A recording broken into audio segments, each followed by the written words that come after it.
শিক্ষক বান্ধব একজন ভিসি হতে হবে। কারণ আপনি যদি এই ক্যাম্পাসের আলাদা একটা চরিত্র আছে, বাংলাদেশের সবগুলো বিশ্ববিদ্যালয়ের থেকে জাহাঙ্গীরনগর বিশ্ববিদ্যালয় আলাদা চরিত্র আছে, কারণ একটি আবাসিক বিশ্ববিদ্যালয়। ফলে এই ক্যাম্পাসে যারা ধারণ করে, এই ক্যাম্পাসের শিক্ষার্থীদেরকে যা ধারণ করে, এরকম কাউকে নিতে হবে যিনি, অর্থাৎ এমন একজনকে আসতে হবে যার মধ্য দিয়ে একটা আস্থার পরিবেশ সৃষ্টি হবে।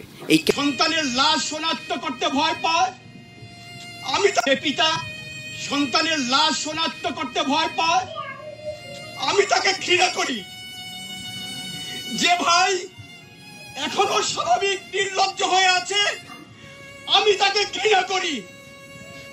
যে শিক্ষক, বুদ্ধিজীবী, কবি ও কেরানি প্রকাশ্য পথে এই হত্যার প্রতিশোধ চায় না, আমি তাকে ঘৃণা করি।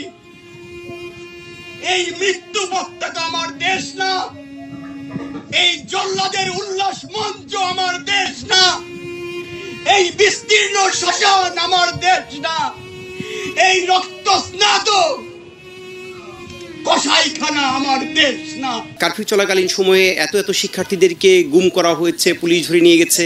আমাদের শিক্ষার্থীরা যারা ক্যাম্পাস তো তখন ভ্যাকেন্ট ছিল, ক্যাম্পাসে বাইরে অবস্থান করছিল, তাদেরকে প্রতি রাত তারা ঘুমোতে পারতো না, তাদেরকে প্রতি রাতে পুলিশ ধরে নিয়ে যেত।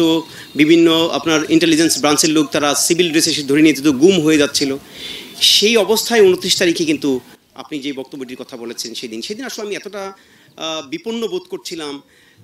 ফলে একজন শিক্ষক হিসেবে, একজন অভিভাবক হিসেবে আমি আসলে ওদিন যা বলেছি, আমি আসলে পরিকল্পনা করে কিছু বলিনি। কেমন মানে চারদিকে এত বিপন্নতা, সেই বিপন্ন বোধ থেকে আমার সেই বক্তব্যটি দেওয়া, এবং সেই বক্তব্যটি অনেকেই শুনেছেন, অনেকেই কেঁদেছেন। আমি নবারুণ ভট্টাচার্যের একটি বিখ্যাত কবিতা এই মৃত্যু উপত্যকা আমার দেশ নয়, তার কয়েকটি লাইন দিই, যে লাইনগুলো ওই সময়ের জন্য এত বেশি আপনার মানে প্রাসঙ্গিক হয়ে উঠেছিল যে ওই সময় এবং পরবর্তী সময় মনে হয়েছে যে নবারুণ ভট্টাচার্য বোধহয় এই সময়টির জন্য এই কথাগুলো লিখেছেন।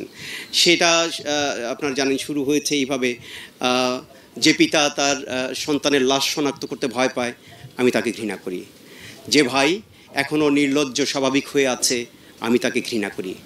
যে শিক্ষক, বুদ্ধিজীবী, কবি ও কেরানি প্রকাশ্য পথে এই হত্যার প্রতিশোধ চায় না, আমি তাকে ঘৃণা করি। মানুষকে ওই কবিতা আবৃত্তি করার মধ্যে দিয়ে, কবিতার ভাষায় আমি মানুষকে জাগাতে চেষ্টা করেছিলাম। কারণ আপনারা জানেন 28-29 তারিখে কিন্তু মানুষ ভয়ে ঘরের ভিতর ঢুকে গিয়েছিল, কেউ বাইরে বেরোতে সাহস পাচ্ছিল না। সো আমার উদ্দেশ্য ছিল মানুষকে বের করা, এবং এদেশে মানুষের প্রতি আমি কৃতজ্ঞ, মানুষ বেরিয়েছে এবং আমাদের সেই গণবিপ্লবটা সফল, গণ আন্দোলনটা সফল হয়েছে।